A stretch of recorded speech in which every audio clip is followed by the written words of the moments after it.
Remember Baka Mitai? To be fair, it's kind of hard to forget, considering the impact that it had on the series.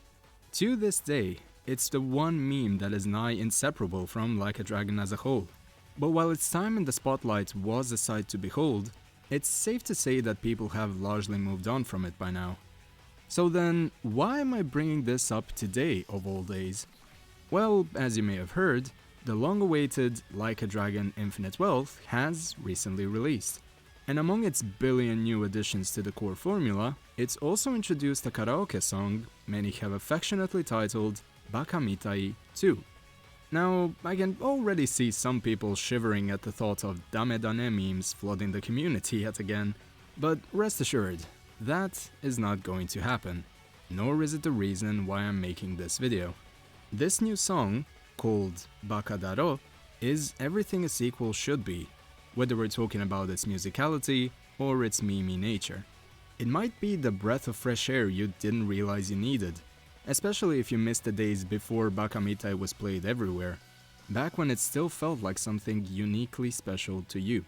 But let's first ask the obvious question: how do you even follow up something like Baka Mitai? After all, that song has been around since 2012, and the reason why it eventually blew up in popularity included dozens of factors coalescing as one, including a global pandemic allowing people to dive back into their gaming backlog. It's safe to say that something like that won't be repeating anytime soon. Yet, the impact the song carried is undeniable, so it makes sense why it reappeared in 3 of the 4 RGG games that released since its popularity boom. But making a proper follow-up is a bold choice, and it runs the risk of further alienating people who felt burnt out by the original song's presence. So, how did RGG circumvent that? Well, aside from a similar name, Baka Darou isn't trying to be a replica of Baka Mitai. In a lot of ways, it actually contradicts many choices that made the original song such a phenomena, like its conventional song structure and use of a more standard-sounding instrumental. This isn't to say that there are no similarities present, but the points where these two songs overlap are used as a means of showing growth and change, rather than selling you on the same thing that worked in the past. Take for example the lyrical themes. Both of these songs express sadness over a relationship falling through, but the perspectives present are diametrically opposed. Baka Mitai was all about lamenting on past transgressions, and perhaps hoping for things to be better down the line. Baka Darou, on the other hand, addresses such issues from a place of acceptance. The things that plague the lyricist are still transpiring, but instead of yearning for change or pretending things will be better in the future, this is a proclamation of understanding. No matter how much time passes, no matter how the surroundings may change, some people are bound to stay the same. If you take away the romantic undertones of it all, it's even a great analogy for who Kiryu really is. He's the one constant in an ever-changing world, someone whose core convictions and strive to protect what he values will always come first. It may hurt him in the long run, and onlookers may even call his actions a fool's errand, but he remains true to himself and accepts that everything that comes his way is a part of life, good or bad. Though, lyrics aside, we do need to remember that the average music listener won't necessarily care about the message of a song, as long as it's catchy. But this is where the utter genius of the song really comes into play. Cause Baka Darou shouldn't be as catchy as it is. What do I mean by that? Well, key elements that were used in this song's composition are usually synonymous with more complex genres of music. For starters, there's the fact that the intro uses odd time signatures.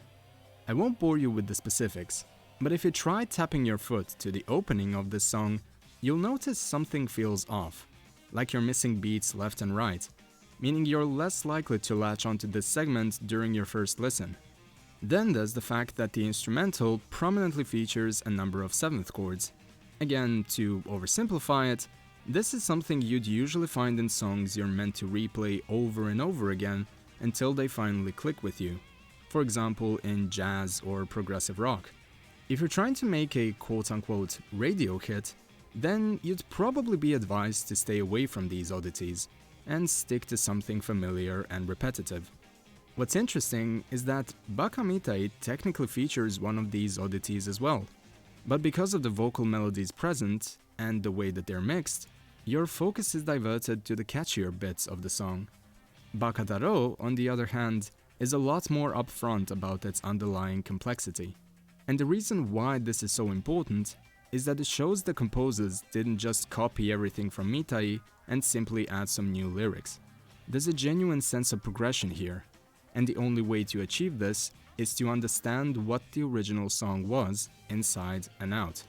The fact they managed to achieve all of this and still managed to keep the song catchy is astonishing, especially considering how these two songs had two completely different composers.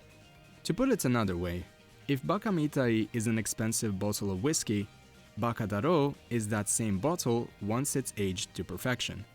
A more refined, more profound expression of emotions, which is why you will feel so intriguing to listen to. But maybe that's not what you're looking for either.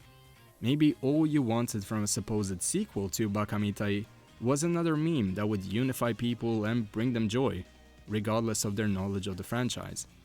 Well, in that case, look no further than the main cinematic of this song. It's as beautifully absurd out of context as any meme to have come from this series.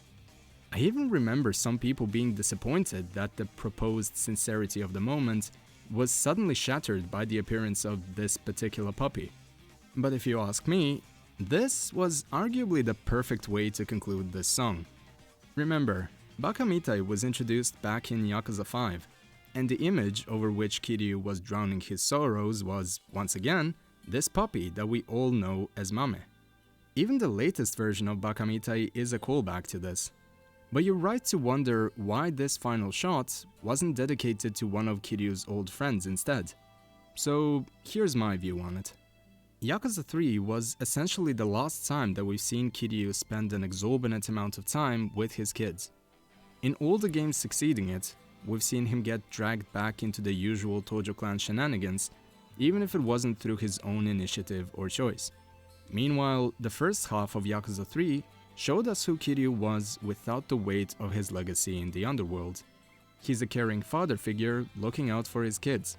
And when you think of that old saying about finding joy in the simple things in life, it doesn't get much simpler than relaxing with your family and friends or playing with your pets. And the absence of that happiness and simplicity is what Kiryu laments on, time and time again. This hasn't changed in Infinite Wealth. Hell, it's one of the most notable driving forces behind Kiryu's character arc, and even though he may accept things for what they are, it doesn't mean that they won't affect him. The lyricist of Baka Darou accepts the sad nature of his relationship, even if it brings him sadness, and Kiryu does the same with the people he's been away from for so long. At least, that's the way I see it. Essentially, this song feels like a way of things coming full circle. Kind of like Infinite Wealth as a whole. Will this song have the same impact as Baka Mitai? Probably not. But then again, it was never designed to be a replica in the first place. This song is a celebration made by fans of the series, for fans of the series. So regardless of what drew you to it, I think we can all say we're better off for having heard it in the first place.